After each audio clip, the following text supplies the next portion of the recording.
Marigold இது யாருக்கு தெரியுமா? இதோ இந்த சாருக்கு தான்.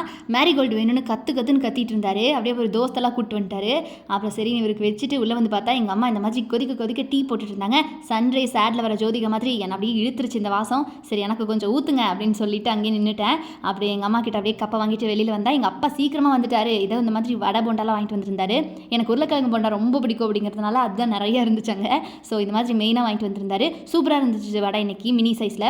சாப்பிட்டு முடிச்சுட்டு கொஞ்ச நேரம் கழிச்சு எல்லாரும் மொட்டை மாடிக்கு போயிட்டோம். பட் எனக்கு வேலை இருந்ததுனால நான் லேட்டாக தான் மேலே போனேன். அப்பா அம்மா கொஞ்சம் நேரம் பேசிகிட்டு இருந்தாங்க. அப்புறம் நான் கீழே வந்தவ இதோ இந்த மாதிரி அரபிக் மந்தி சட்னி அரைச்சிட்டேன். ஸோ இது எப்படி செய்யணும்னு ஒரு ஷார்ட்ஸ் ரெசிபி வீடியோ நம்ம சேனலில் அப்லோட் பண்ணியிருக்கோம். கீழே கூட லிங்க் டேக் பண்ணுறேன்.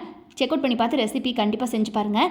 ஸோ இதை நான் மெயினாக பார்த்தீங்கன்னா இன்றைக்கி தோசைக்காக தான் பண்ணியிருந்தேன். இந்த தோசை வந்து நல்லா முறுமுறுன்னு சுட்டு இதுக்கு எடுத்து வச்சு சாப்பிட்டுட்டு இருந்தேன். ஆனால் பாருங்கள் இது மந்தி ரைஸ்க்கு அப்படி இல்லைனா இந்த கெபாப் ஐட்டம்ஸ்க்கு கிரில்டு சிக்கன்ஸ்க்கு இந்த புகாரி ரைஸ் ஐட்டம்ஸ்க்கு தான் வந்து இது செட் ஆகும். அதில் டிப் பண்ணி சைடிஷாக வச்சு சாப்பிட்றதுக்கு சூப்பராக இருக்கும். பட் நம்ம தோசை இட்லிக்கு கூட சட்னி பண்ணணும்னா இதை செஞ்சு பார்க்கலாம். இது மறக்காம செக் அவுட் பண்ணி பார்த்துட்டு செஞ்சு பாருங்கள்.